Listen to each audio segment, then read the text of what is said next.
Hello everybody, welcome back to another episode of Access Blockbusters Pod. It is episode number 45. Thank you so much for taking some time out of your days, whatever you might be doing, if you're out and about or if you're just hanging out at home, whatever you're doing. Thank you so much for joining us on the Access Blockbusters Pod. It is great to be back. We have so many exciting topics to discuss. We have the TV shows that are continuing to go on Agatha all along, and The Penguin, as well as getting ready for Venom: The Last Stand. But before we go on, first of all, I just want to say thank you so much for listening. If you are listening on YouTube, if you're watching this podcast on the YouTube channel, the Access Blockbusters YouTube channel, make sure to subscribe, give the video a like, make sure to comment down below with any of your thoughts about any of the topics that we discussed today.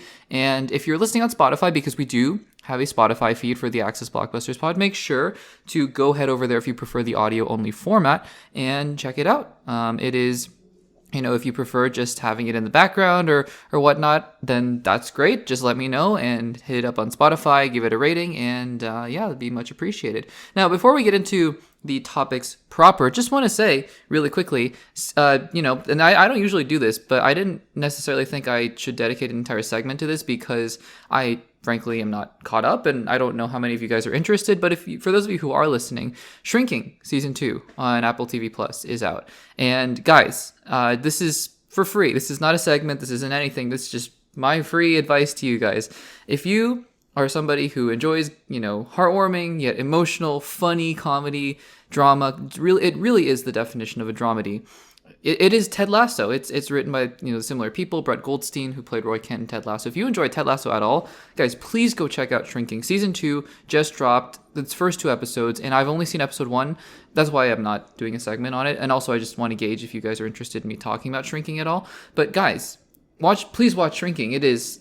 I'm just amazed every single episode at just how amazing this show is. And so if you want to check out this show, it's so heartwarming and yet so emotional, but also so funny. It's so funny. Just check out Shrinking on Apple TV Plus and let me know if you guys want me to talk about it on the Access Blockbusters Pod. Again, just wanted to hear your guys' thoughts on this. So anyways, with all that out of the way, let's get into our actual segments for today's podcast. All right, so I wanted to talk about something that's been on my mind for a little bit. And especially with all of these MCU shows that we've gotten over the past, I guess it's almost been 3 or 4 years now. And with the coming of the DCU, which is going to follow a similar, though I think a little bit different model of having shows that are canonical to the universe while also having movies. I wanted to ask a question. I guess assessing, first of all, whether or not the MCU's model has been good and has worked thus far, and I think the answer we'll find quickly is no, for various different reasons. But then I think the ultimate question I want to ask here is how should the MCU and the DCU, to a lesser extent, because we haven't seen how they're actually going to display and how they're going to go about their shows, but really, should these shows be canon, right? How should these shows be approached, and how should they function in their respective universes? I think this is a question that actually... I wouldn't be surprised at all if this was the topic of conversation at both Marvel and DC for many, many hours. Extensive meetings were had about this question of how should we approach narratively. I'm not talking about marketing. I'm not talking about what shows to greenlight necessarily, although that is a part of what I'm about to talk about. But really the question of how do we, in terms of the fabric of our overall universe, how should we approach these shows? Now, I want to take you guys back to, it's about, let's say 2017. The MCU is in full swing. Let's go 2018. We're approaching Infinity War. People are excited. I'm excited, of course. But the question that I often got asked was, well, do I need to have watched all the other MCU projects to understand the Infinity War and the Infinity War film and the Endgame film? Do I need to have seen all these other MCU films to be, a part of this? Will I be lost, right? And what's interesting about this, what I've reiterated many times before on the channel, is that the MCU in itself functions like a TV show, right? Because you have all these individual episodes. And sure, you can jump into any show. You can maybe watch the pilot and a couple pivotal episodes in the middle and then watch the finale and be like, I get it. I kind of get what's going on here. I get the characters and I get the overarching storylines. But it's really those episodes in the middle that are just as important, that lay groundwork and also are entertaining in themselves, that then build out the fabric of that show that allow you to become truly invested in it, and it makes the show complete. That's what I would equate, watching the Infinity Saga to watching a season of a television show, right? Or even 2 or 3 seasons of a television show with phase 1, phase 2, and phase 3. I think that is exactly what happens. That you don't need to have watched all 23 films to understand what happens in Infinity War and Endgame. In fact, you might be able to go into Infinity War and Endgame because of the way that they're structured as individual films, that, you could be like, I'm just going to watch these 2 films, and you might be able to understand it. I haven't personally run across many people who have done this, but if you have, let me know in the comments down below. I'd love to hear about your experience there. But the fact that the MCU itself is functioning like a TV show means that there is a demographic. There are people out there who have, especially with how the MCU has expanded since then, have said, I'm good. There's too much here. I'm going to be lost. I'm good. Now, that's just with movies, right? And movies, even when the MCU was releasing 3 films a year, some people were like, that's a lot. I mean, in a year where they're releasing Guardians of the Galaxy Volume 2, Spider-Man Homecoming, and Thor Ragnarok, I don't really want to watch, Guardians 2. I just want to watch the Spider-Man film, or I just want to see Thor 3. That's fine. That's totally fine. But even when they were releasing just 3 movies, people were like, this is a lot. Fast forward to 2021, and yes, I know the pandemic was a big part of this, but when the MCU released, what was it, 4 films and 3 shows that year or something like that? 4 films and 4 shows that year? People were really like, wow, this is a lot. And the difference here now is that we're introducing canonical live action shows. And here's the problem. We've seen this objectively, statistically, with the film like The Marvels. Captain Marvel 1 made $1 billion. And I don't buy the argument that it was just because it was right before Endgame. I do believe that it substantively added, maybe even, let's be generous, $200 to $300 million. Sure, why not? And let's add another $100 million on top of that to be, just because of the hype of the MCU at that point, because it was really at a peak. For sure. Let's be generous here. In fact, because Captain Marvel 1 made $1 billion, and let's say $500 million of that money was because of circumstances outside of the film.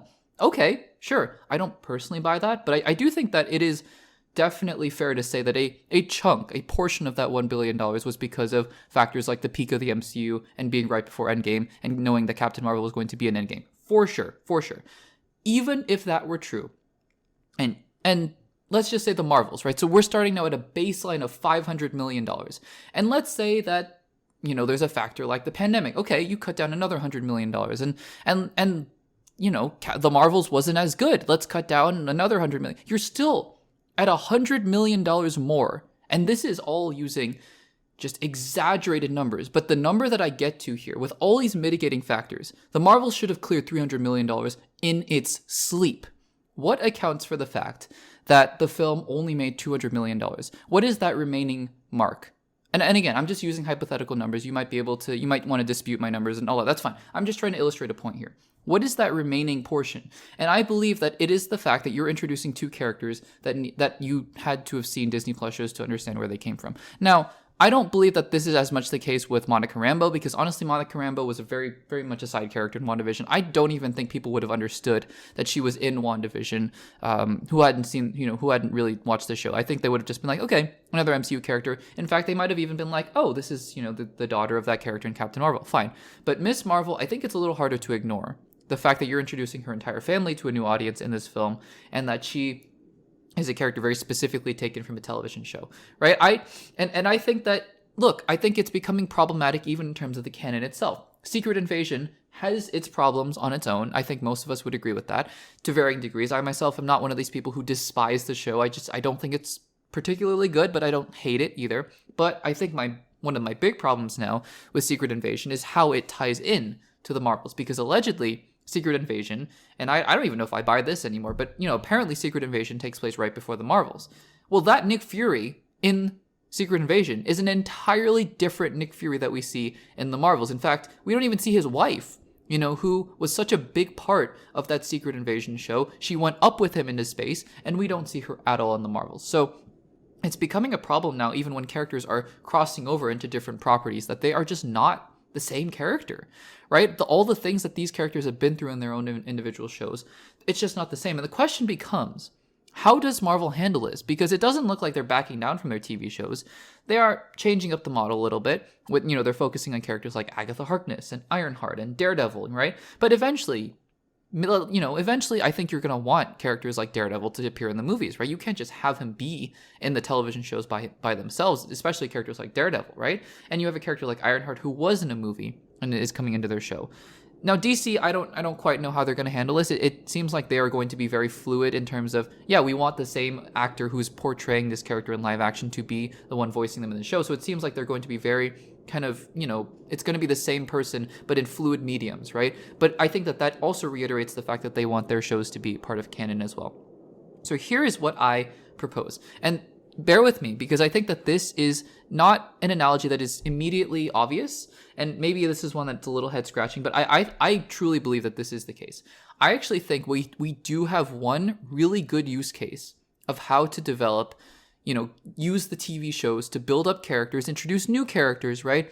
And then have them, be a part of the canon so that the movie-going audience is not confused, and they don't even have to see any of the shows in order to not be confused. And this is The Falcon and the Winter Soldier. And The Falcon and the Winter Soldier branches off to Captain America, Brave New World, and Thunderbolts. I think that this is actually a perfect example. Again, not having seen those movies, right? Because those two movies might, constantly be referencing the show and people might be confused. So I don't know that for a fact, right?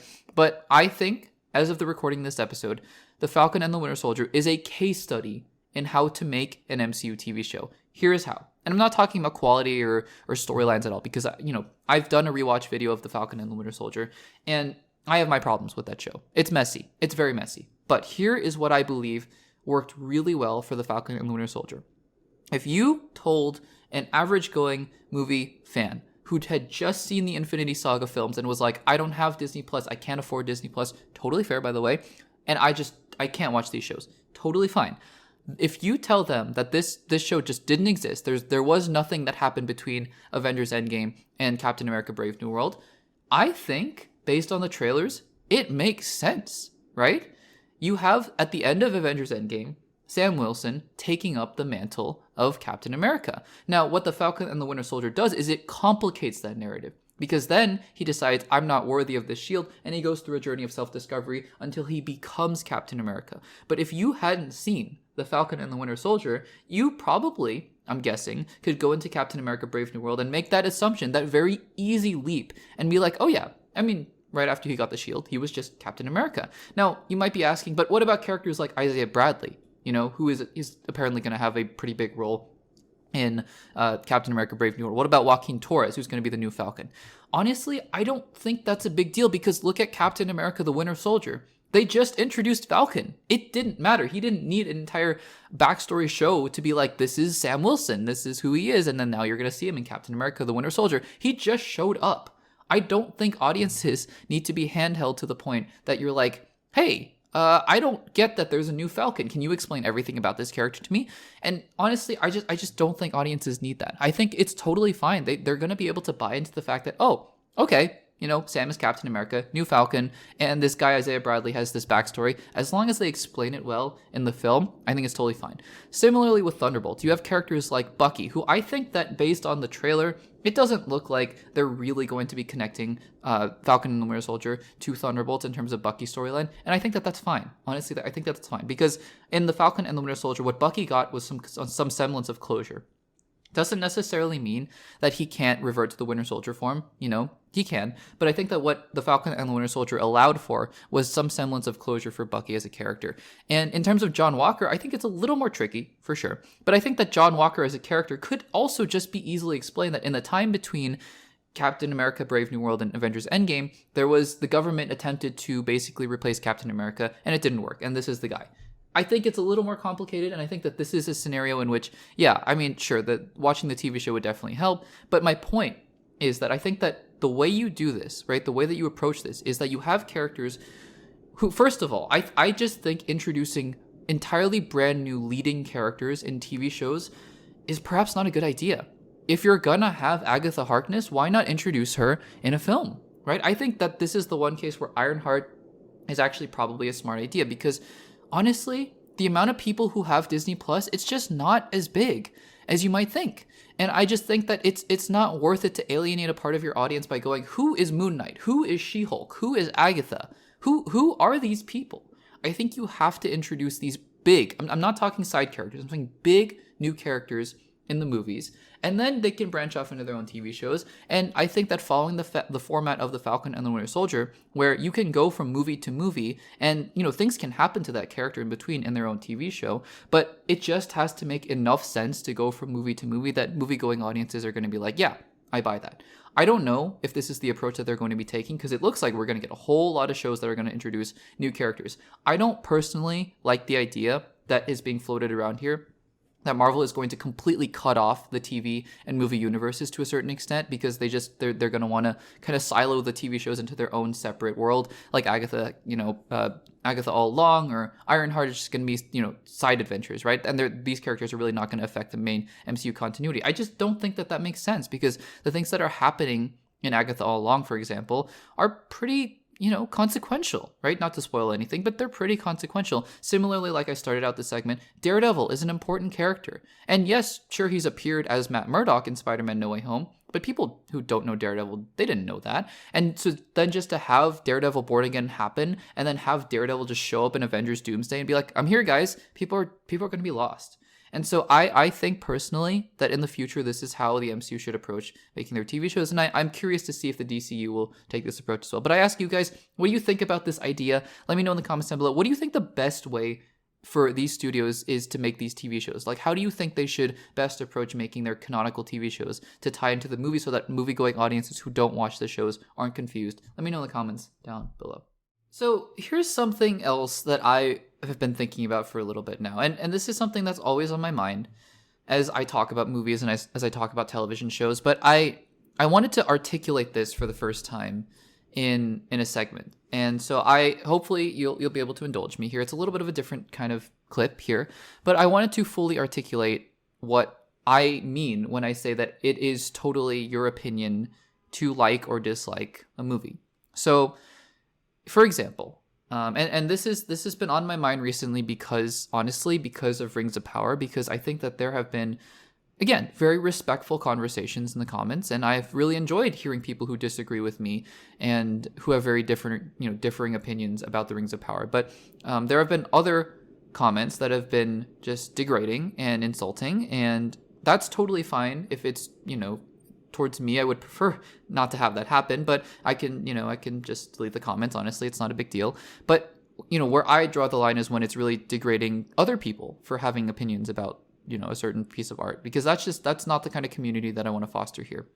And so I think that here's what it comes down to, right? And I've had a lot of time to think about this in my life, and I have all the right to change my mind if I decide to change my mind. It's, I may very well in 5 years be like, I actually don't agree with that. In fact, I made a video when I first started the channel talking about my rating system.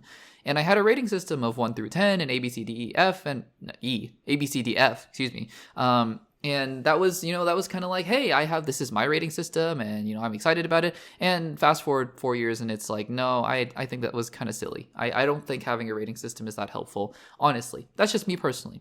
But here's what I want to say, without getting too much into the philosophy, without getting too much into what is art, what is good, what is bad, what is aesthetic, all these different philosophical questions that I personally enjoy talking about. But I just want to get to the nitty-gritty of talking about movies.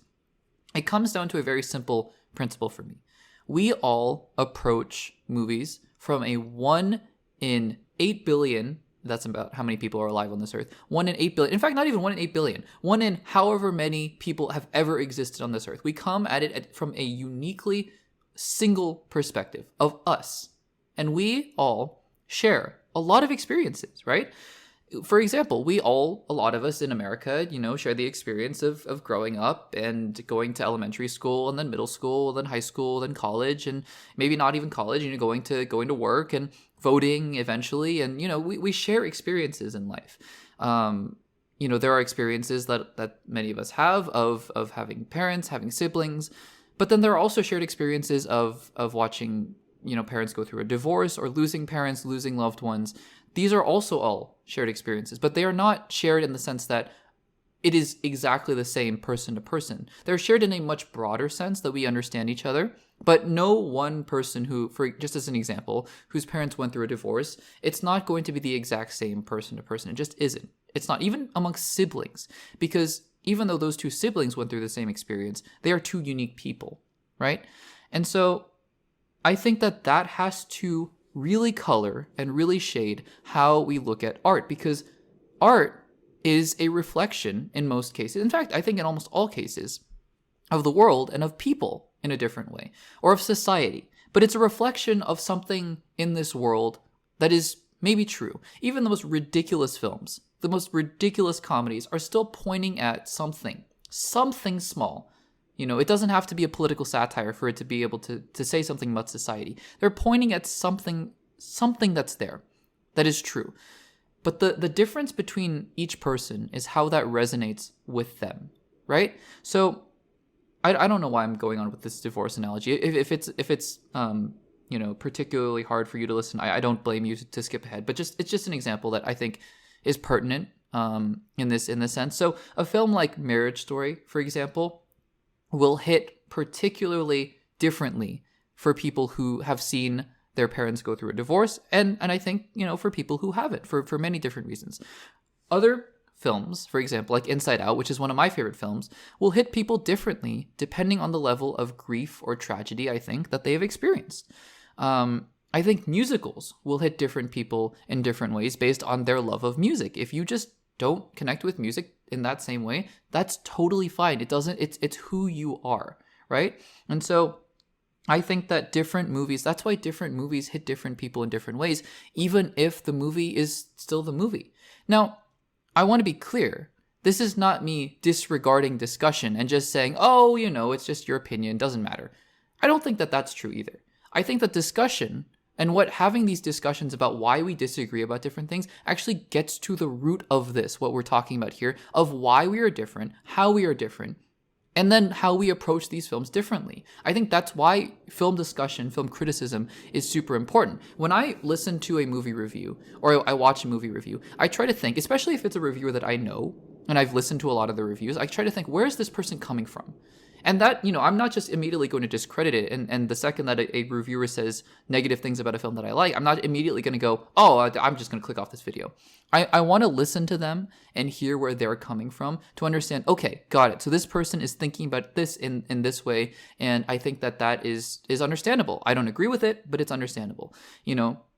I think that's how you get to things like quote unquote bad writing, for example. People talk about objectively bad writing. And I think that we all gravitate towards a general standard of what we consider quote unquote good. But even every single person, even the most prolific aficionado of Oscar films is not going to like all of them, right? And there's nothing wrong with them not liking a film like, I don't know, La La Land, for example, a film that I love. But if somebody who studies film for a living and does all those things, it's just like, I just don't like the movie, I'm not going to blame them, because I don't think that there's anything to invalidate that experience. Now, I also think that there is something to be said about you have to understand why a person thinks that way, right?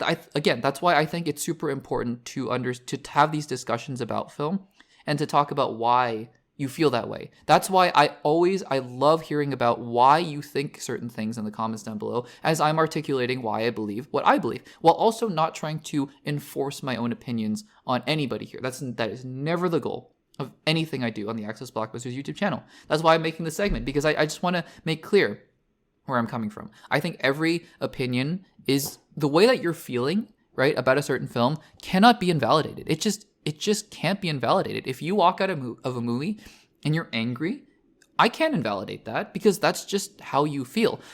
But here's an example that I think may drive this point home. For example, a film like Black Panther, the first Black Panther, for example. If you go into that film, let's just say a couple people go into that film, and person A walks into that film and comes out and says, I hated it. Okay? Person number 2 goes into that film and comes out of it and says, I hated it. Okay, so those two people, on a surface level, had the same opinion about that movie. But the first person says, I hated that film because it was all black actors. And the second person comes out of that film and says, I hated that film because honestly, I just thought the story wasn't that good. It didn't resonate with me. I thought that the action was weak. The CGI was kind of lame at the end. And I just didn't think it was a good story. What you have here is people, I cannot invalidate the fact that these two people hated the movie. But what I can do is ask, why? Okay, why? I love the movie. Why didn't you like the movie?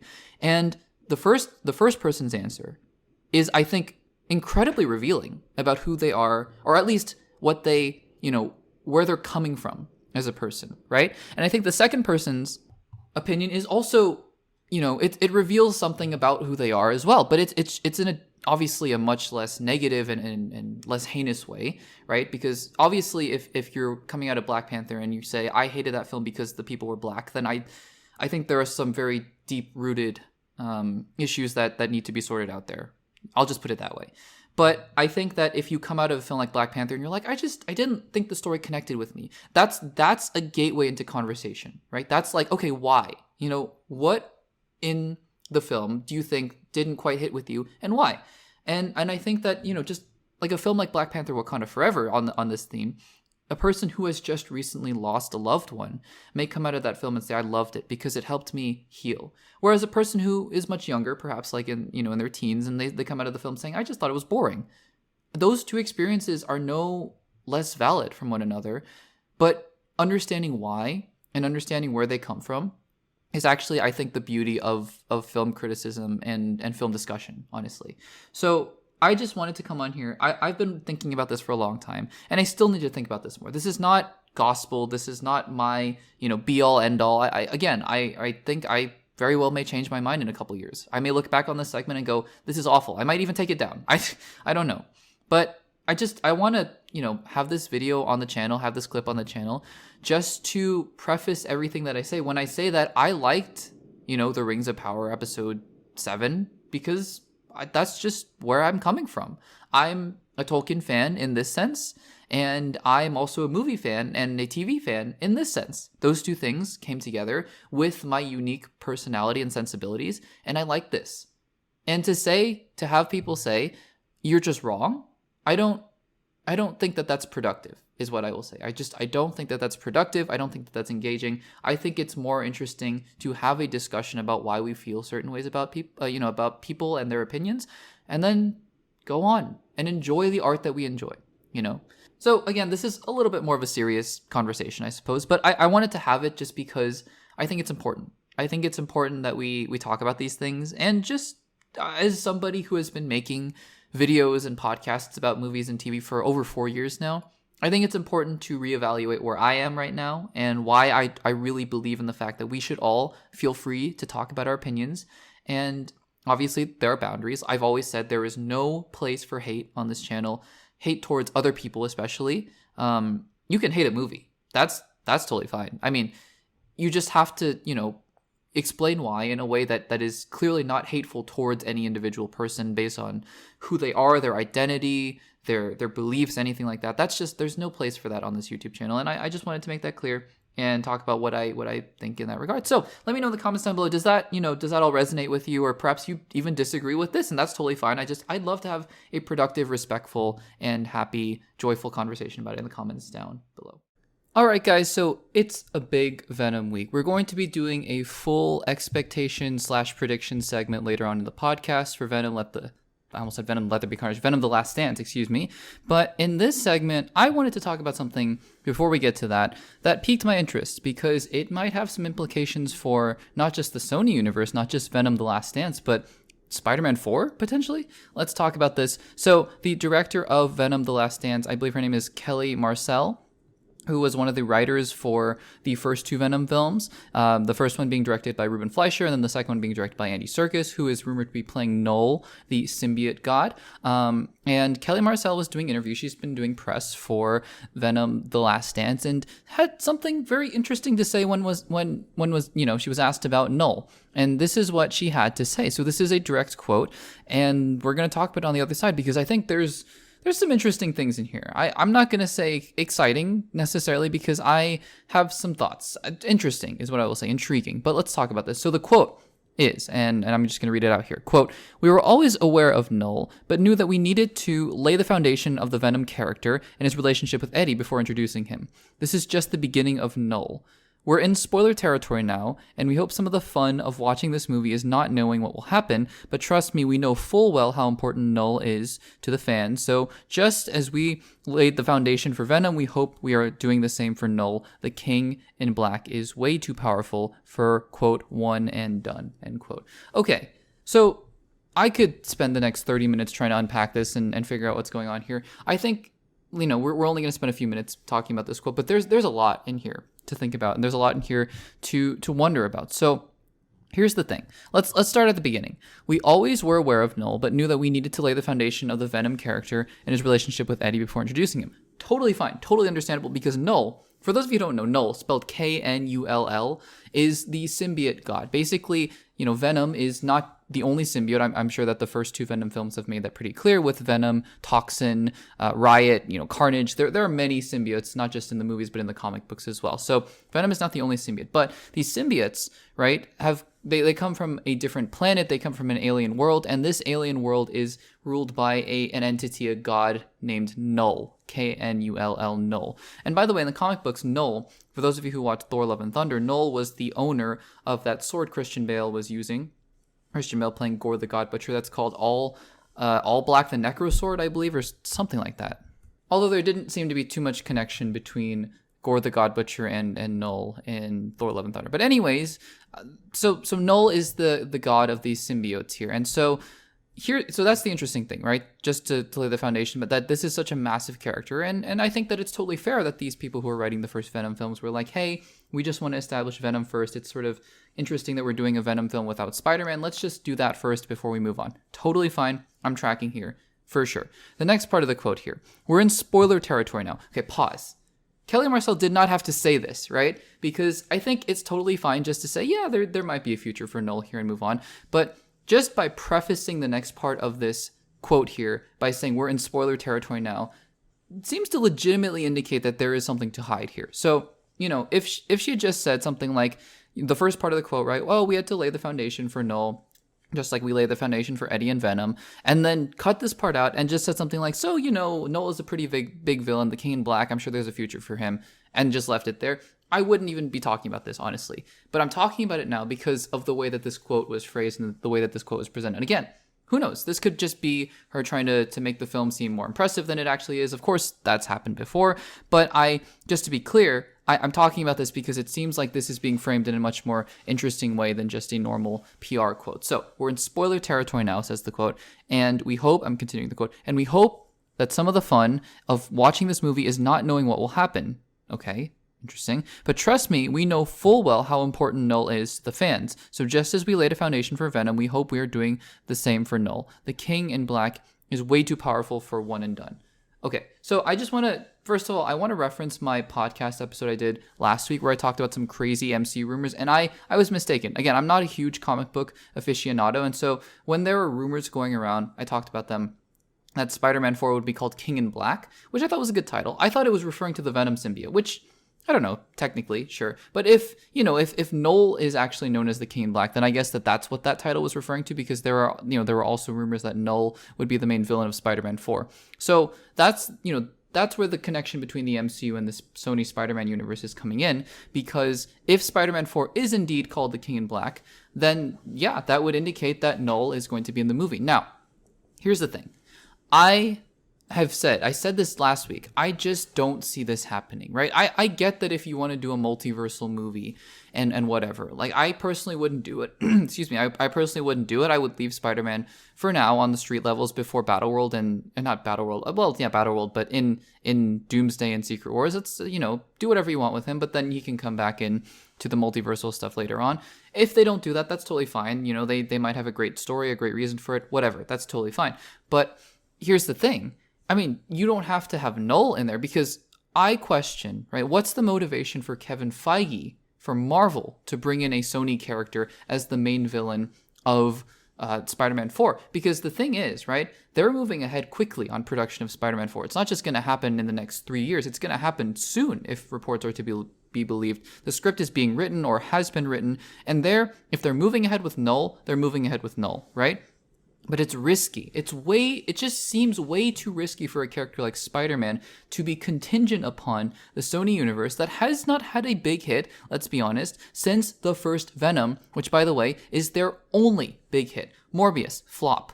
And, not great. Madam Web, flop. Not great. Venom, Let There Be Carnage, I'm not going to call it a flop, but I'm not going to, I'm not going to come out here and say, oh, it was the greatest film ever. It was fine, and box office wise, it did okay. It didn't make nearly as much money as the first Venom film did, which made about $800 million. Second film made about $500 to $600 million. And again, it's just such a risky proposition for Kevin Feige to be like, I want a character, doesn't matter who the character is, just any character from the Sony universe that doesn't, just doesn't have a great track record, because if Venom The Last Dance flops, and if people watch Venom The Last Dance and they're like, Knull kind of sucks, and then they're moving ahead with Spider-Man 4 and Knull is the main villain, you're in big trouble. And I say this because people are going to be like, well, it doesn't matter. Knull is such a big villain, and, it doesn't matter what Sony does with him, and, as long as Marvel Studios fixes him, then it's fine. That's not true.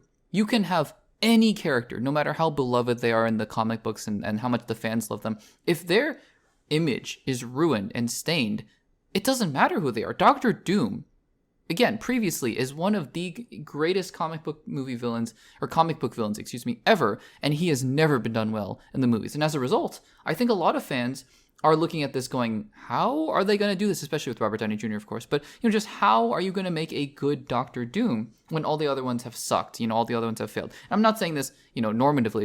If you've enjoyed the other previous versions of Doctor Doom, that's great. I'm just saying in general, right? So I don't think it matters if, rumored Andy Serkis is playing Knull, and he's, it's one of the greatest characters in Venom history. If the portrayal of Knull is bad, if what happens to Knull is bad, like Kang, for example, Kang was killed by Ant-Man, and it kind of just ruined his reputation in the MCU, or, amongst fans. If Knull is just kind of beaten by something really dumb and stupid, and then now it's announced Spider-Man, King in Black, Knull is the main villain, I don't think it's going to work. I think it's too much of a risk for Kevin Feige to be relying on Sony, who, again, doesn't have a good track record here of doing that well with their characters. I mean, we'll see with Venom The Last Dance. I'm excited, but cautiously so. And we'll see with Kraven the Hunter. I just don't know what to expect for that film.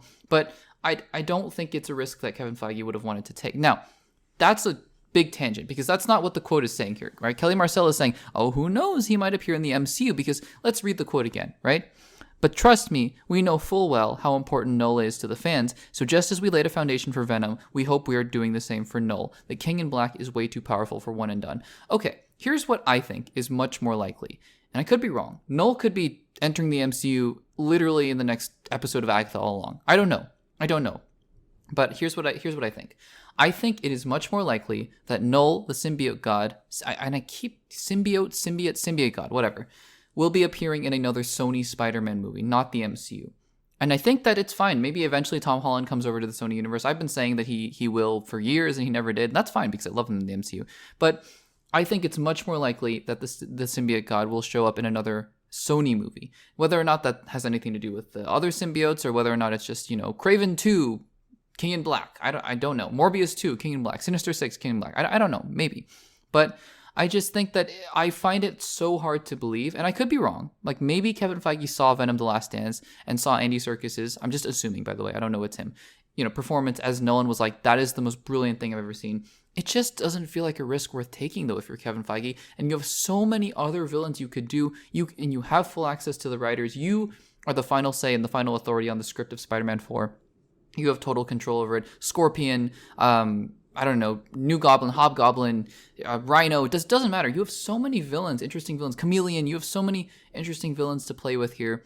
And just to bank everything on a Sony film, it just doesn't seem, I don't know, it doesn't seem like Kevin Feige to me. But guys, you'll have to let me know in the comments down below. What do you make of this quote from the director of Venom The Last Dance? Do you think that Knull is confirmation that Knull is going to be in Spider-Man 4? Do you think it's confirmation that Knull is going to be in another Sony film? Will there be Venom 4? Or do you just think that this is the director trying to tease fans to get them to see the film? Let me know in the comments down below. I'd love to hear what you guys think about it there. All right, Agatha All Along, episode 6. Let's talk about it in full spoilery detail. If you have not seen Agatha All Along, episode 6, make sure to just save this segment or save the entire podcast if you're listening to the entire podcast for later.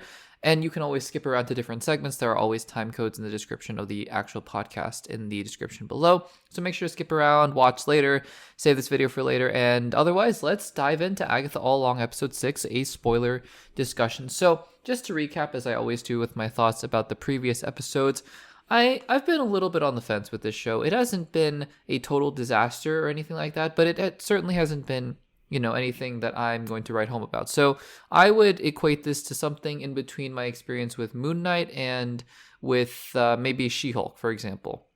I think that both have a lot of promise, and I enjoy both to varying degrees. And I think Agatha kind of fits in the middle of, there are really good moments, there are some interesting concepts, there are some funny laughs to be had, and some good action, maybe some horror elements. But on the whole, it just doesn't feel like a show that was built for me, and it doesn't feel like it's quite working for me, just in general. And I think that part of the reason, like I've been explaining over the last few episode spoiler discussions, is because of the very formulaic way that they're approaching the show with the Witch's Road and the trials. And we got a little bit of a break from that in this episode, which I appreciated. It looks like we are heading right back to another trial in the next episode. A little bit of a bummer there, but I'm not going to bury the lead. I'm going to say this episode was probably one of the top 2 best episodes of the show so far. I'm not sure, because I think at the beginning I said, oh, this is easily the best episode of the entire series. I'm not so sure. I think maybe episode 1 will give this one a run for its money. This episode and episode 1 pair very well together. I think Jack Schaefer being the showrunner for Agatha All Along, and also one of the head writers for WandaVision. So you get clear connections here between WandaVision and Agatha All Along.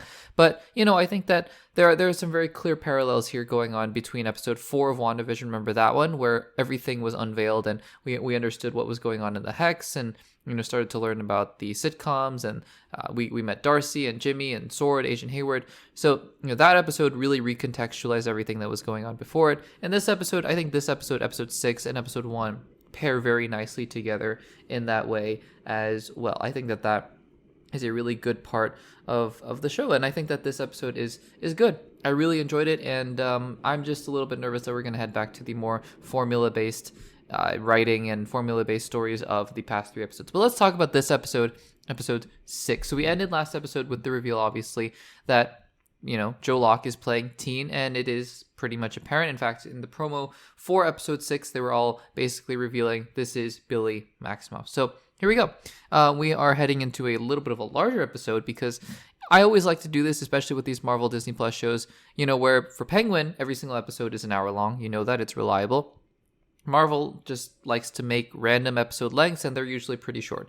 This one was pretty long in terms of Marvel. It was 47 minutes with credits, and I think about 43 minutes without credits. So not too bad, not too shabby. Would have liked for these episodes to be a little longer, but I think just seeing that episode length, especially last episode compared to last episode, which was something like 28 minutes without credits, crazy, criminal almost.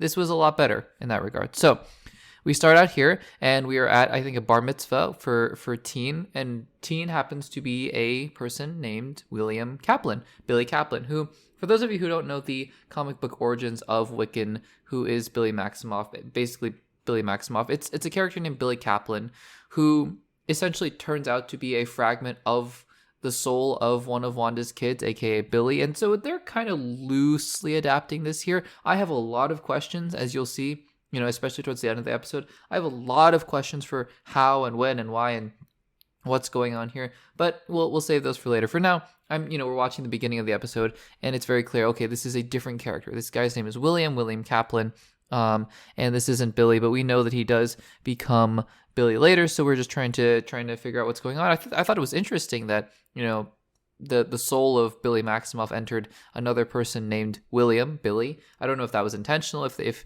basically as soon as the Hex was disappearing, he was like, find me another Billy nearby, and he found William Kaplan. I don't know, but I just thought that was kind of interesting anyways. So what's also interesting is that it seems like Billy meets Lilia before anything happens, which I think is kind of random. They don't actually explain this, because it turns out that he has some sort of connection with all 3 of the other witches on the Witch's Road. For example, he sees a video with Jennifer Kale, he is listening to the music of Alice's mother, and he actually has met Lilia before, albeit as William Kaplan, Billy Kaplan. So I don't know if that'll be explained in later episodes, that maybe he was intentionally trying to get Agatha to recruit these witches.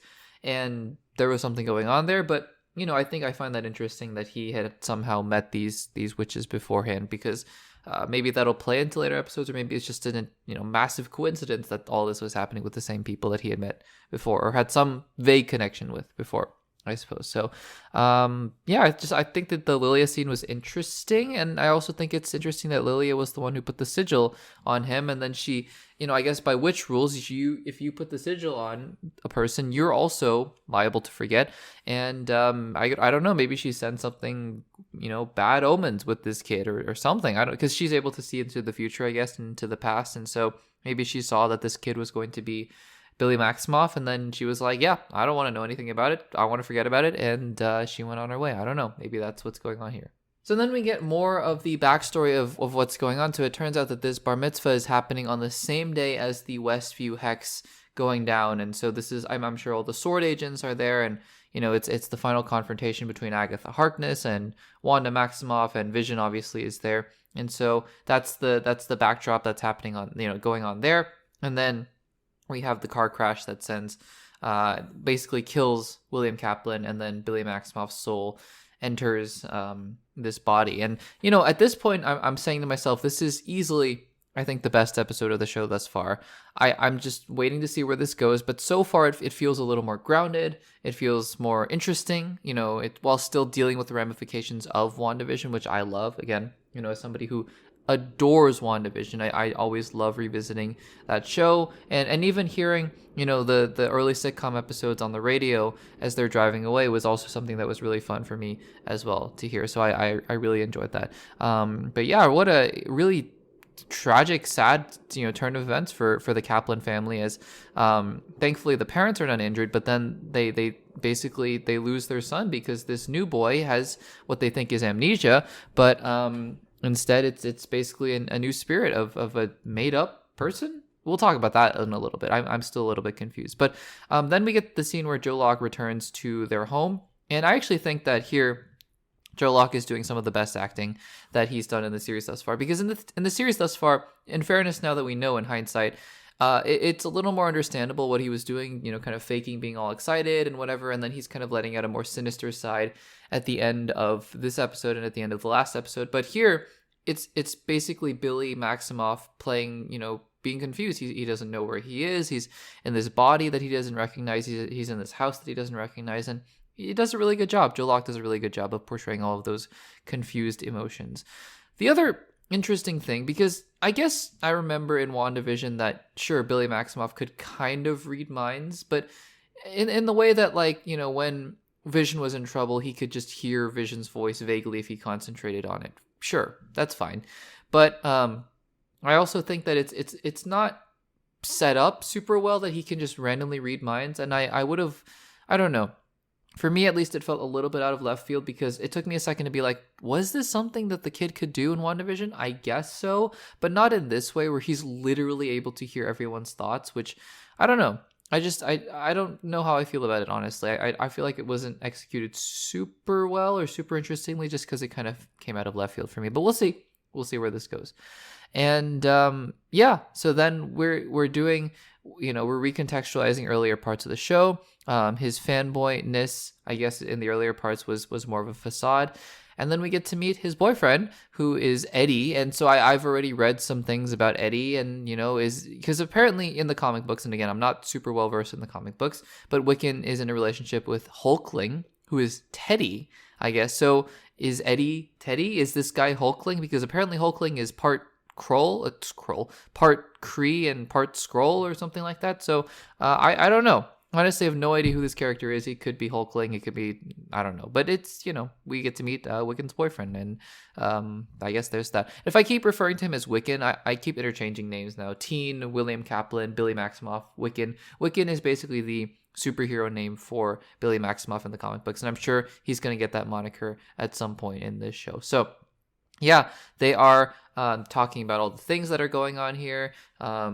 In Westview, and they're actually, it's really interesting. They disguise WandaVision. Apparently the real world explanation for WandaVision is that they thought it was an Avengers training exercise, which I feel like has been in another MCU project. I'm trying to remember it now, but anyways, that's a really interesting thing to bring up here as well. Then we get a scene where he's trying to figure out everything about the magic and about Westview, and he runs into Evan Peters, Ralph Boner. So we get to see Ralph, and yeah, here he is again. I'm not gonna lie, Ralph was not my favorite part of WandaVision. In fact, if there was one part that I think I really disliked from WandaVision, it was the way that they handled the Quicksilver situation. And I'm not mad about the fact that they didn't make Evan Peters the Fox X-Men Quicksilver. You can go back on the channel. I did week by week reviews and spoiler discussions of all 9 episodes of WandaVision, and I said, you can go, it's on the record, I said, no, this is not the Fox X-Men Quicksilver. And I was right, he wasn't. But it feels like such a waste for what they did with the character to pull, just make it a joke. And I actually wish, in hindsight, that they had asked Aaron Taylor Johnson to come back, and they just had a manifestation of Quicksilver be the person who shows up at her doorstep in episode 5, I think, or episode 6, I can't remember, but of WandaVision. But yeah, and the way that they handled Quicksilver, or Ralph, I guess, was a little bit disappointing for me in that show. Anyways, it's nice to see Evan Peters in another show, in another MCU show. He is going a little over the top, a little crazy to be sure, but still it's played off for laughs at least. So yeah, we get our first inklings of Tommy, and it seems like that is really going to be the thrust of the rest of the show, which we'll talk about at the end as well. Tommy Maximoff. And then we'll get there as well. So then they have the conversation here between Ralph Hulkling and he's not Hulkling, between Ralph, Eddie, and Billy, and then Billy goes back and basically just tries to find everything about Agatha through Google. And honestly, this is one of my first, and it feels like a nitpick, so I don't want to say it's a nitpick, but maybe it is a nitpick, but one of my first big gripes with the in-universe continuity and whatnot of this episode is that how are you going to find everything you want to know about Agatha Harkness through Google? That just doesn't make sense to me. I don't quite understand how you got from that point to all of a sudden being like, okay, I know that Agatha walked the Witch's Road. That's just on Google. That's on online forums. Is it really? I don't know. I don't really buy that. But it's made even more abundantly clear now that he doesn't actually want Wanda back, because I don't know. Actually, I don't quite know why he doesn't want Wanda back, but he doesn't want Wanda back. He actually wants his brother back. So there is that. The other really big gripe I have with this episode is that all of a sudden, this guy, right? Because sure, Billy Maximoff has magic in him. That's fine. That's all you needed to say, right? This is the problem with this show to me, honestly. One of the problems with this show to me is that the way that they're treating magic, because in WandaVision, Billy Maximoff, or Wanda Maximoff for that matter, didn't need to spin around and didn't need to say Latin words to get magic out. They just had magic in them, right? Billy Maximoff at the end of WandaVision just had magic. Even in the Halloween episode, he just had magic, right? It's not like he had to spin around and say Latin words to get there. And so that's all you needed to say for this reincarnated version of Billy Maximoff. But instead, now we all have to be saying Latin words and sounding kind of silly, in my personal opinion. And the other thing that leads to is that basically he just has a book of spells now, and it just makes me wonder, can anyone in the MCU just grab this book of spells? Like, I think it would be really silly, honestly, if Doctor Strange had to just be reciting spells all the time or whatever when he was waving his hands around. I think that would just be really silly. So what if anyone gets their hands on this book of spells, then they can just say Latin words and break Agatha Harkness out of her spell? I don't know. It just feels too convenient. It feels so rushed to me that this guy, Billy Kaplan, Billy Maximoff, in this body, living a normal life, can all of a sudden just be good at magic again by reading books, about magic, by reading spells. It doesn't make sense to me. So those are a couple of the bigger gripes I had with this episode. But anyways, we move on here, and he goes and confronts Agatha. It is actually really interesting to see Agatha under the spell from an outsider's point of view. I think that is actually quite interesting. And Agatha, Catherine Hahn, acts that really well. She always does. She has really just gone crazy under Wanda's spell, which I think is a really fun choice here for Catherine Hahn. And then, yeah, it's all well and good. It's all, it's better than before. But somebody, again, just needs to explain to me how Billy just mastered all this magic in a short period of time. That's really what I'm hung up on at the end of this episode. It's like, how did he get from amnesia, I don't really know who I am, to 3 years later, I know magic now, but also I don't know magic well enough that I have to read Latin words out of a book. just doesn't quite track for me, but maybe that's just me. So we're back to present time now, and we know Billy's endgame now, as Agatha points out. It's to get Tommy. So I guess we know what Billy is after. To be honest with you, I feel like that's a little underwhelming for me because I never really cared about Billy or Tommy as characters in WandaVision, and so to think like maybe he'll probably show up at the end of this show is like, okay, yay, we got Tommy back, but then I don't know what happens. By the way, one of the funniest lines in the episode was, "You're after Toby," which I actually laughed out loud. I don't know why. I thought that was really funny from Agatha. But yeah, I mean, sure, the stakes are to get Tommy back, and honestly, it's not a character that I particularly had any attachment to. And last episode, I did a segment about the latest MCU rumors, and apparently there are rumors going around that a Tommy Shepard project is happening, and I didn't believe it at the time. I still don't, but I mean, it's getting kind of hard to believe that there won't be a presence of Tommy Shepard in the MCU moving forward. How, where, when, I don't know. Maybe in the Vision Quest series or whatever that is. But yeah, it seems hard to believe that, there won't be Tommy Maximoff by the end of this show. So we'll see. But yeah, I mean, the other weird thing that I was trying to piece through here is that because I mean, look, you can say, and I maybe they will say, or maybe they won't say it later, but you can say that Billy Maximoff in Wanda's Hex was a part of Wanda's soul that she manifested, just like how she told Vision that he was a part of the Mind Stone that was her and whatever. So I guess you could say that, but my point is that, I mean, sure, these things in the Hex can have sentience while they're in the Hex, like Billy and Tommy, but do they have enough sentience that they can manifest in a soul in another body in the real world? That just feels like a little bit of a stretch here. So there are a lot of things going on here that just aren't explained super well, in my opinion. Not to mention that I'm still wondering what Agatha Harkness's end game is, really, because is she just after power? Is that all she wants? I mean, if that is, fair, but it doesn't make for a super interesting character storyline, in my personal opinion. And if Billy is just going after Tommy, great. I'd like to see it. I thought it would have been a little more compelling if he was trying to get his mother back, not purely, just to get Elizabeth Olsen back in the MCU. That's really, honestly, I've made segments before that I've said maybe that's not a good idea, but just for the character, it would have been a little bit more interesting because obviously Wanda has history with Agatha and whatnot, and also Wanda was teased at the beginning of this show, so we'll see. But and by teased I mean her, the dead body was there, so we'll have to see. But yeah, I mean, overall, I enjoyed this episode. I think that this is one of the best episodes that this series has done.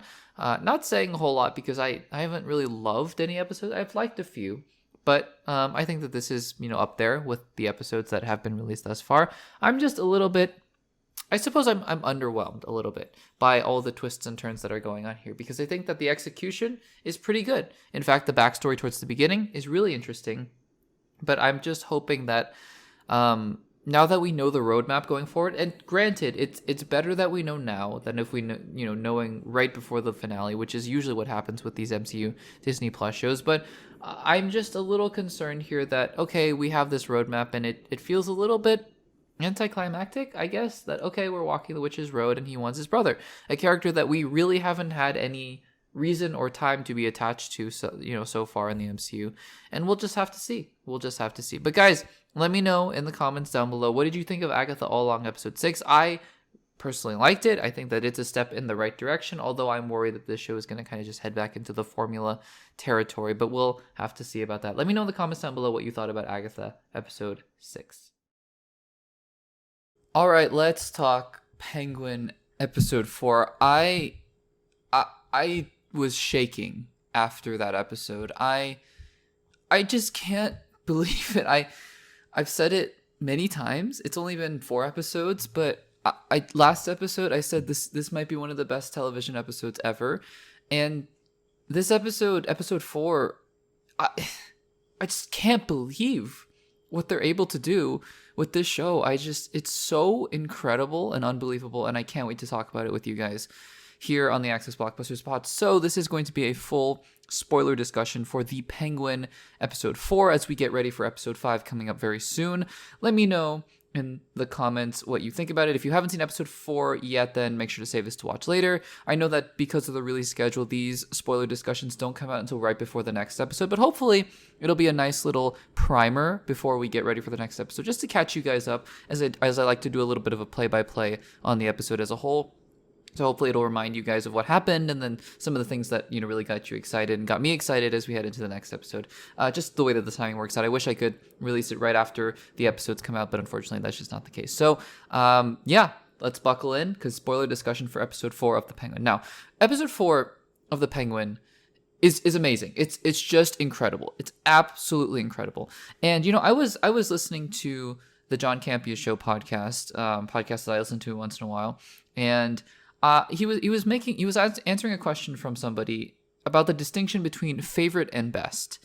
And, for him, he said he's gone back and forth on this and said that he used to think there was a distinction between his favorite show, for example, and the best show.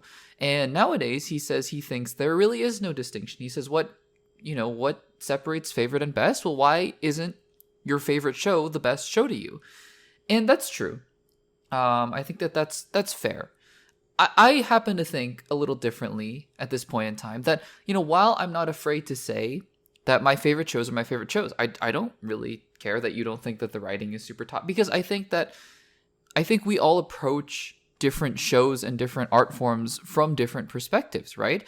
And I think that just makes different art speak to us differently, even though I think there are pieces of art that we can acknowledge are, for us personally, it just stands out in a way where it's maybe not your favorite, but it's really good for you personally. And The Penguin is becoming one of those shows. Like I've been saying in the past couple episode breakdowns, spoiler discussions, this is not personally a show that was made for someone like me. There were many moments in episode 4 that I was shaking and I was uncomfortable in the ways that, the showrunners were exactly intending, right? It's not like, uncomfortable in a bad way necessarily. Unlike, I think, some scenes in Joker 2, for example. No, there are some scenes in episode 4 of The Penguin where I was just goosebumps and shaking and visceral reactions. And that's exactly what the show was trying to do, right? Especially those scenes in Arkham. And, I like that. This is not going to be a show that I put on all the time. Like, that's one of the criteria I have for one of my favorite shows. Like Friends, for example, it's a comfort show, right? This is certainly not a comfort show, but it is so well made, and that's just undeniable to me. And I'm just so glad I'm able to watch it and really appreciate it, even if it doesn't become a show that I rewatch over and over again. So let's, I've taken notes as always. Let's dive into episode 4 of The Penguin here. So we're going to start out here, and we actually go back to the ending of episode 3, which I love. I immediately, once I realized what was going on here, I thought that was awesome because it gives context now. One of the questions that we had at the end of episode 3 was, wait a second, what's going on with Penguin when he basically ditches Sophia Falcone? And he's like, no, we got to leave her. I was like, whoa, you just told Sophia, hey, you just told Sophia, I'm going to be with you. You can trust me. You can learn to trust me.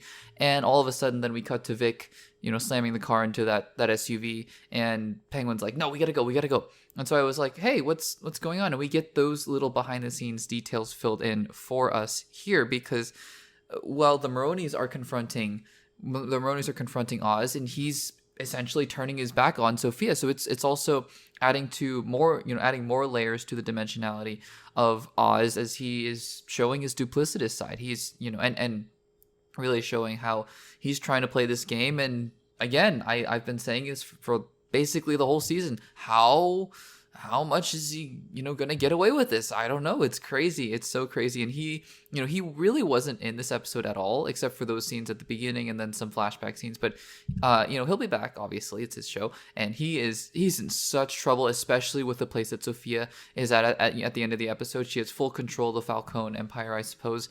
And she's untethered. And it's going to be just a wild second half of the season. I'm so on board for it, so I'm so ready. So it immediately becomes clear that this is a Sophia episode.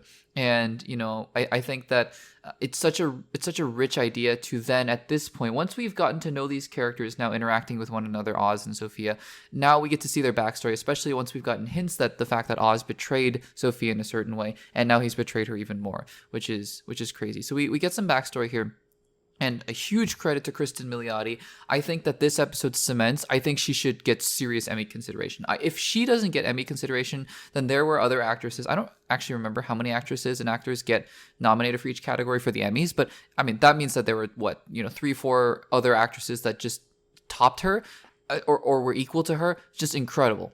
I can't see it, but if it happens, that's an amazing year for television. But I just think she deserves all the praise, just as much as Colin Farrell does. I think that she is surpassing him in the acting, in acting in general. Although Colin Farrell has been amazing in the show, so just been truly amazing to watch because she looks so much happier in these flashback sequences, which makes her performances in the previous episodes even more promising. And even the little girl, I got chills when I realized that little girl Sophia, in the flashback was seeing her own mother hung up there, and that's just a terrifying thing. So it's already becoming apparent that even as a very young girl, Sophia Falcone has gone through some really terrible things in her childhood as being part of the Falcone family. We get introduced to Mark Strong as Carmine Falcone. He does a good job. He plays a young John Turturro pretty well, and it's interesting because Carmine told Sophia explicitly that she'd take over, and then he's so quick to backstab her right after that, which is it just shows the nature of this family, this gang family, the Falcones. And the intrigue of the beginning of this episode is who killed Isabella Falcone, and we quickly realize that it is Carmine, and Carmine is covering for himself by sending Sophia to Arkham. Just a heinous, terrible thing that he did there. And the relationship between those two, at first it seems so interesting, right? It's so what's the word? It's parasitic almost, but it's loving in a scary way. But as we see, it's very one-sided because Carmine is so quick to turn his back on Sophia as soon as he realizes that she's maybe getting inklings that he is behind the murders of those people who are working for him, the women who are working for him, and then also his wife and Sophia's mother. And so it's you start to piece that together that it's Carmine, and then she found out, and then Oz betrayed her. That was what I was thinking early on, and then we kind of get that fleshed out throughout the rest of the episode. And it's scary because Sophia. Look, I mean, Sophia is part of the Falcone family, right? And so it's not like I'm sure she had to do some pretty bad things even before she went to Arkham. But it's what's even scarier as we go through the progression of this episode is that Sophia she wasn't a goody two shoes, right? She wasn't an upstanding citizen. She wasn't like Diana Prince, Wonder Woman, Amazons. She wasn't like that. But I think you see hints of her trying to be a good person in whatever capacity that means, in whatever in the environment that she was in. And she goes to the reporter, and then she gets kind of defensive about it, which I think is an interesting move there, because I think that it's the family kind of pulling her back to who the Falcones are. And then Sophia, kind of lashing out at Oz, right? That's also part of Oz's supervillain story, although I think Oz was always kind of a bad person anyways. But it was always part of his story where, Sophia was telling him, nobody cares about you, Oz, and then later she tries to pretend to be all nice to him. She's saying, oh, you have a good suit and you look good. But I think that part of her lashing out to Oz was the beginning. I think the beginning of him really starting to despise her or be wary of her, because, I wonder, and maybe we'll never know the answer to this, I wonder how much Oz in the present day actually cared about Sophia before he turned his back on her again. And who knows, maybe they're both playing each other. Maybe Sophia really thought Oz cared about her. But, I don't think both sides are completely innocent of this, because I think you see it in that scene in the car where Sophia's like, nobody cares about you, Oz, just drive, and I think that really hurt Oz in that way. And, we see the arrest, and it just got me thinking, right? It's such a tragic story. If Sophia was born into a different family, into a different world, she could have been a really good person. And that's sort of the line of thinking it gets you thinking about philosophy and life and circumstances that people are born into. And, it's just a really sad thing that she had to become the person that she became, because her family was so awful to her, especially her father was so awful to her. So she gets arrested, and it looks like at least Oz was pretending to care. So we'll see where the original heartbreak happened with Oz here, or with Sophia, who thought that Oz betrayed her. I guess it was, Oz ratting her out to her father, but it looked like Oz was trying to get her back, and maybe he did actually regret regret Sophia being arrested there. Who knows? But it's so unbelievably tragic, and then it just gets terrifying, guys. Like, these scenes in Arkham, again, are meant to portray a specific emotion, just how terrible and terrifying Arkham was. And I mean, my gosh, it's horrifying. The shower scenes, right?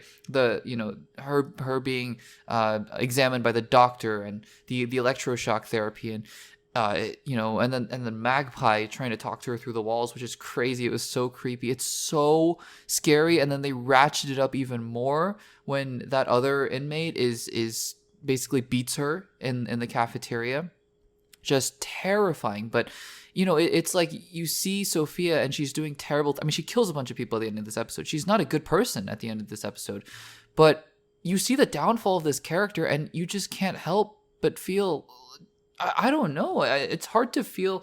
It's hard to say sympathy because you know what she's done, and that this is what good shows do. It complicates everything, right? For you as the audience member, it complicates how you feel, and you look at these characters. You look at Oz, right? Oz had a terrible upbringing, and he's doing terrible things, but he also sees some similarities between him and Vic, and that's what's motivating him to keep Vic around, and some sort of toxic, loving, mentorship relationship.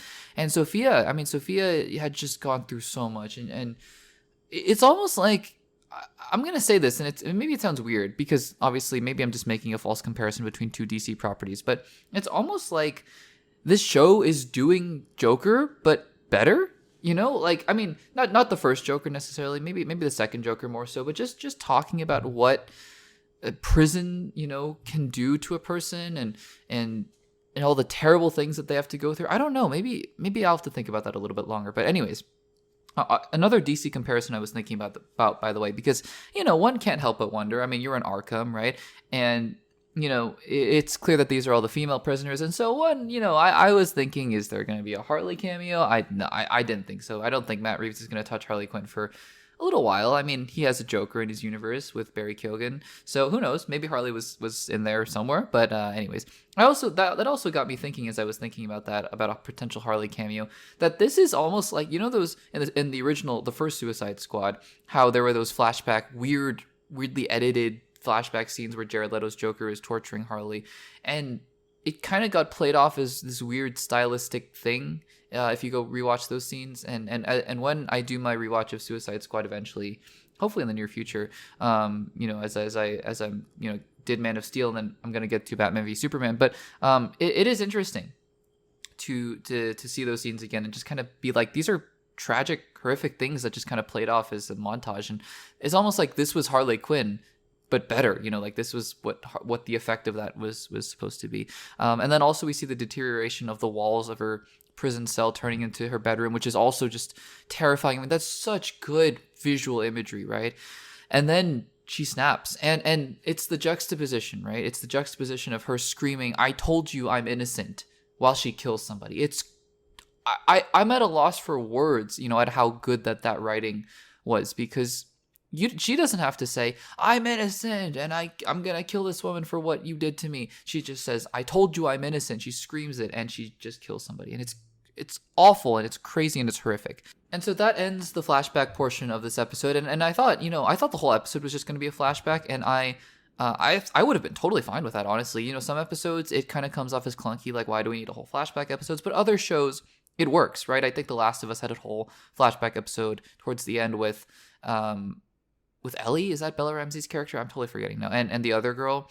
I haven't played the games. I only saw the show once. But that entire flashback episode in the mall, right? I mean, some shows can pull it off, like The Last of Us. And so I thought I'd be totally fine if this entire episode was just a flashback, because it was a flashback. That's totally fine. But they decide to frame it as her having a nightmare and waking up with that doctor, Julian Rush, I think, or something like that. And that adds a whole extra layer of intrigue, like what's going on there. The whole relationship between those two, I wonder if they're going to explore it a little more, because it's creepy and it's twisted, and I don't know. I don't really know what to make of it, so I'd be curious to see if they go anywhere with that at all. And then she goes to the family dinner, and you can tell something's different now. She's untethered. She's completely untethered. She's lost the one person she thought she could trust, which is Oz. And by the way, she reveals she was in Arkham for 10 years. Just seeing a few instances of the shock therapy, And to think that that went on for 10 years just makes me shudder. Like, even now as I'm recording the podcast, I'm getting goosebumps and chills. It's crazy. It's crazy. And yeah, I mean, I was watching the rest of the episode, and the whole time, you know, it cuts to her talking to is that her niece or anyway, someone's daughter. And I knew she had killed everyone. I actually didn't expect her to keep anyone alive, and it turns out that she kept Johnny Vitti alive, I guess, for some reason. But yeah, I knew she killed everyone. And I actually would have thought that she just shot everyone in the dining hall. I guess she used some kind of gas or carbon monoxide or something. I don't know. I don't know why she kept Johnny Vitti alive. Obviously, that's the last shot of the show, or of the episode, and so we'll find out in the next episode, presumably. But yeah, I mean, I knew that was going to happen, and now it's perfect because we're halfway through the show. By the way, guys, it's been 4 episodes, we're halfway, and how satisfying does this show feel so far, right? I mean, again, I'm not saying Agatha all along had to be on par in terms of quality with the Penguin or something like that, but halfway through Agatha all along, I'm like, where are we going? Where are we going? Where are we going? And I understand the Penguin is meant to be more of a mini series, and Agatha all along is meant to be sort of serialized television, although they have the exact same episode count. No, not the exact. They have, one is 8 episodes, one is 9 episodes. So I'm just saying it's not like they're too far apart, but you know what I mean, right? Like, there are plenty of other Disney Plus MCU shows, like, I don't know, Ahsoka, for example. Ahsoka had 8 episodes. Halfway through, I was like, where are we going? I don't really know. Nothing's really happening, except for that really amazing episode 5, which is a flashback episode into Clone Wars, which is awesome. But, you know, I mean, it's just like what's happening. And this show, I don't know, every single episode feels like a feast. And at this point, I've watched half of this show. I feel so satisfied. I feel like, yeah, we're ready for it to start going down towards the finale. And it's such an amazing contrast because, by the way, in terms of content, in terms of minutes, we've basically gotten a whole Disney Plus show already, and we're only halfway through the Penguin. It's incredible. Disney, please take notes. I hope Daredevil has like 40 to 50 minute episodes, and there are 9 of them. Because, oh my gosh, this is incredible. Again, like I've said at the beginning, this show is not really quote unquote for me. Doesn't mean I'm not getting immense enjoyment out of it, because I am, but I'm also, it's not the kind of show that, you know, just gives me the kind of comfort and the kind of excitement that I need. And I like out of shows that I consider my favorites. But again, I'm just, every single aspect of the show, it amazes me, it thrills me, and you know, like it's amazing television, and I hope that it gets all the praise and accolades that it can possibly get. I'm just so excited to see where it goes from here, and it's just refreshing, you know, to see this universe built out even more so, and I hope that it continues to be built out even more in the future. So guys, what did you think of episode 4 of The Penguin? Is this your favorite episode? I still think episode 3 is a little bit better for me, but my gosh, episode 4, this show just keeps getting better and better and better and better. So let me know in the comments down below, what did you think of episode 4 of The Penguin? I'd love to hear all your thoughts below, and where do you guys think we're going in the next few episodes? I'd also love to hear some of your theories and thoughts and observations, some speculations as to where you think the episodes are going to lead as we head to the finale. You think Sophia's going to die? I'm sure that Oz is going to survive and be in the Batman Part 2, but is Sophia going to survive and be the head of the Falcons by the time the Batman Part 2 comes out? Who knows, guys? It'll be exciting. So let me know in the comments down below. All right, guys, let's talk some more Venom: The Last Dance. This is going to be a little bit of a preview, just like I did with Joker Folie à Deux. Just some predictions and expectations that I have for Venom: The Last Dance, a film that I'm pretty excited about. I mentioned it earlier in the podcast when I was talking about that quote about Knull, and I'm sure we'll touch on Knull in some of these predictions and expectations. But you know, Venom is an interesting franchise because I watched the first film and I really did like it. It's not amazing. It's not, you know, comic book movie perfection or anything like that. But I was so entertained, and so entertained by the dynamic between Eddie and Venom and just everything going on here, that I really did have a good time with it. And I can totally understand why a lot of other people did, and why, frankly, not a lot of critics did. It just doesn't seem like a film that's entirely made for critics, and that's totally fine. Venom: Let There Be Carnage, I was pretty disappointed by. I watched it, and I thought, this isn't what I wanted. It just seems like, hey, you know, let's just try to do more Venom-y stuff. And then Carnage, you guys like Carnage, right? I'm not saying that Andy Serkis didn't have good intentions when directing the second film at all. That's not what I'm saying. I just think that it didn't quite land as well as he was hoping. And that's fine. It's just, you know, not what I was hoping for. So Venom: The Last Dance is coming out, and the trailers have looked just in the range of comedically entertaining, right? I don't think there's anything in those trailers that made me go, oh, this could be the next Logan or X-Men Days of Future Past or Captain America the Winter Soldier or whatever. That's fine. That's not what this film needs to be. But, it's just not drumming up that kind of excitement that even I feel with a Captain America Brave New World, where Kevin Feige gets on stage and he goes, we're returning to the roots of the Winter Soldier kind of action. Or Thunderbolt, which looks really interesting. Or, the Batman or, Superman or whatever. So it's just, I'm not... All that to say is I'm not ridiculously excited for Venom: The Last Dance, but I'm certainly hoping that I watch the film and go, no, this is so much closer to the first film, if not better, than the second film. So I have here some expectations, some hopes, right? What am I expecting and what am I mostly hoping for Venom: The Last Dance, right? If it can do, I have three things here that are sort of bigger buckets that other points fall into. If Venom: The Last Dance can do these three things, I think that for me, the film will be a big win. Unless other things go disastrously wrong. And then I have 4 predictions here. Just like I did with Joker Folie, I do 4 predictions that we'll see if I'm right. Just more about the story and more about the box office and things like that.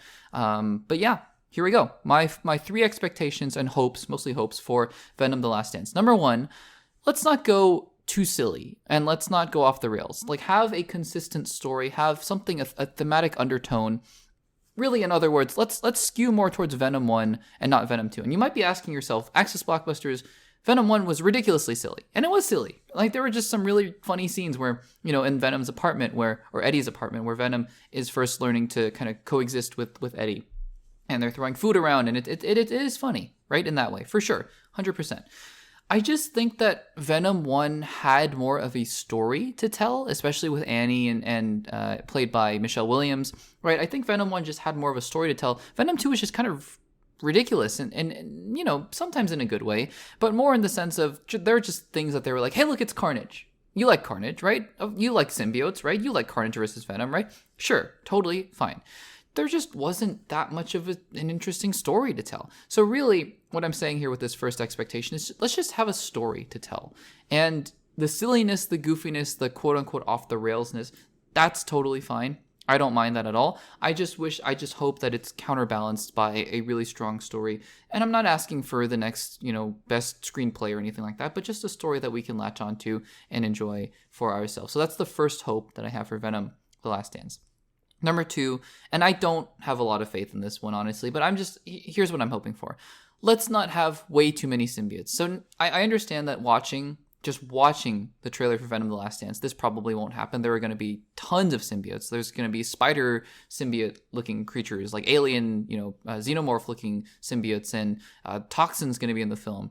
I'm just a little bit sick and tired, and it's kind of weird to say, but both of the Venom films have just been symbiote versus symbiote, and I'm just kind of wishing for something different, something a little bit different for Venom to fight. Maybe he'll fight Knull, and that'll be interesting.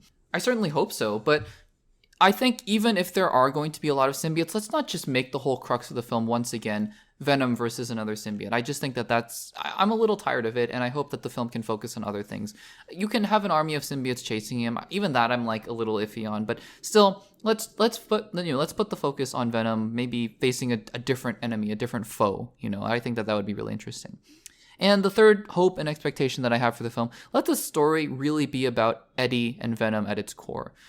It's fine to have all these other ridiculous things. Venom Horse is in the trailer and Vegas is in the trailer. It's silly, it's goofy. But, what makes the first Venom so special in a specific regard is the relationship between Eddie and Venom. That's what makes the film work. It carries the film.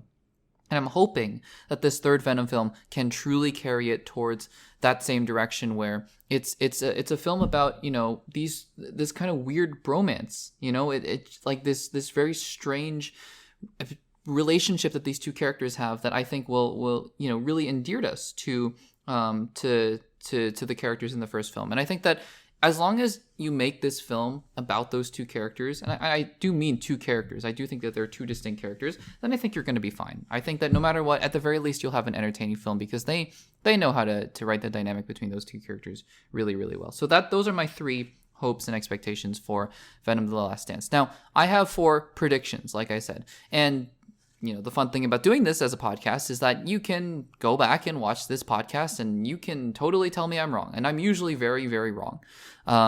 Usually very wrong about these kinds of things. So, for what it's worth, it's just kind of fun for me to say, hey, I said these things, and who knows if I'm right. I'm probably wrong, but let's talk about them and let's see if, let's see how well I do. So here are my 4 predictions for Venom: The Last Dance. Number 1, just like I did with Joker Folie à Deux, where I said Joker Folie à Deux, or sorry, I keep saying Joker Folie à Deux. I meant Deadpool and Wolverine, where I said Deadpool and Wolverine would make $1 billion. I didn't really do that for Joker Folie à Deux because I had no idea what the box office was going to be. Turns out the box office for Joker 2 is terrible, but with Venom: The Last Dance, I want to make a prediction about the box office. So number 1, I think Venom: The Last Dance will make in the ballpark of $600 million. And I'm going to say it here in the podcast so you guys, can hear it and it's on the record. I'm going to give myself about $50 million on either side. So let's just say, I say about $600 million. Let's say something like between $550 and $650 million. The first Venom made over $800 million, and that's crazy. I think that the novelty kind of wore off, especially because Venom: Let There Be Carnage was just not as well received. And it's kind of weird to say because the first Venom was not that well received by critics, but there was just something there about that film that captivated audiences that I just don't think Venom: Let There Be Carnage, did. That being said, Venom: Let There Be Carnage made, I think, over $500 million. So really nothing to scoff at here. I think that by this being, by proxy of this being the last Venom film, quote unquote, we'll see. We'll see if Eddie shows up in Spider-Man 4. Who knows? Or Venom. But I think that this is going to be a film that does well, right? $600 million, nothing to sneeze at all. But I just don't think it's going to quite hit the pinnacle of the first film. And I'm just predicting that it's going to slot very comfortably in the middle between Venom 1 and Venom 2 in terms of the reaction from fans. I think that people will like this film, but I just don't think it's going to capture the first film in terms of scope and in terms of emotion and whatnot. We'll see. But my first prediction, in the ballpark of $600 million. Number 2 is Knull is not going to be in this movie for more than 10 minutes. I have a suspicion that Knull is going to be that presence that kind of lingers throughout the film, and you see him for bits and pieces, 30 seconds here, 30 seconds there, and then he kind of just shows up at the end to fight Venom. And that's that. Who knows what happens to him there? I just have a feeling, because, this film is not being marketed really as, a Knull versus Venom kind of film. Because the other films were like, hey, it's Knull versus Riot. Hey, it's it's Venom versus Riot. It's Venom versus Carnage. And you do see Knull in the trailers for sure. But mostly the film is about Eddie being on the run and other symbiotes chasing him. So I think Knull is going to make other symbiotes do his dirty work. But in reality, the actual character of Knull is not going to be on the screen for more than 10 minutes of actual screen time. So that's prediction number 2. Prediction number 3, sorry, I'm losing it. Venom and Eddie both die in this universe. I say in this universe because I do think that there is still a very distinct chance that a Venom symbiote ends up in the Spider-Man MCU universe, but that doesn't have to be. I mean, it could be because of the end credit scene of Spider-Man No Way Home, for sure, but it doesn't have to be, right? So I'm just saying in this universe, in this world, Venom and Eddie are both gonna die. I don't know. It's a really weird red herring for all the trailers to be like, oh, it's the last dance, and the characters both being like, I'm with you till the end, and both of us aren't gonna make it out. Like, they keep trying to make us think that both of these characters aren't gonna make it, and I'm willing to believe them on that. Believe it or not, I think trailer companies are pretty bad at lying, honestly. I think that we all try to be like, well, it could be a red herring or whatever. I think that trailer companies are not as good at lying as we think they are. And I think that if they're telegraphing that this is the end of the road, and if Tom Hardy is coming out here and saying this is my last Venom film, I'm taking him at face value. I think that both Venom and Eddie are gone after this film. The symbiotes and Knull, and we talked about that earlier in the podcast, for sure, they could come back. But in this world, in this Venom universe, in this Sony universe, I think Venom and Eddie are going to die. And finally, the one that we've all been waiting for, Spider-Man, is not going to show up in this universe, in this movie. In fact, I don't even think Spider-Man is going to be remotely appearing here, because I think that they've learned their lessons about Morbius and Vulture showing up or whatever. I hope they have. I really hope they have. And Madam Web having this fake Spider-Man kind of character show up. I just think that Spider-Man is going to be nowhere to be seen in this film. And I think that, honestly, none of the other Sony Spider-Man characters are going to show up either. I'd give it maybe a post-credit scene, maybe. But honestly, I'm almost certain that none of them are going to show up in the main bulk of the movie. And I give it like 85% chance that none of them are going to show up in the post-credit scene either. I don't see them being like, hey, let's throw Madam Web in here, and let's throw in Morbius here, or how about Vulture? I just don't think so. I think that this is going to be a swan song for Venom and Eddie, and I hope it is, honestly. But I could be totally wrong. Kraven the Hunter could show up in the post-credit scene and be like, watch my movie that's coming out in a couple months, and we'll be like, okay, if you insist. So yeah, we'll have to see about that. But guys, those are my hopes, expectations, and predictions for Venom: The Last Dance. Let me know what you think about them. Which ones do you think I'm right about? Which ones do you think I'm wrong about? And let me know some of yours in the comments down below. I'm excited about this film. Again, cautiously excited, but I hope that you guys are ecstatic and that we all watch this film and we go, this is one of the best movies I've ever seen. So let me know in the comments down below. And guys, that will do it for episode number 45 of Access Blockbusters Pod. Thank you so much for joining us. As always, it has been a great pleasure to talk about all these different things. Can't wait to talk about Venom: The Last Dance next week. Hopefully it turns out really well. I don't know. We'll see. But guys, that'll do it for me.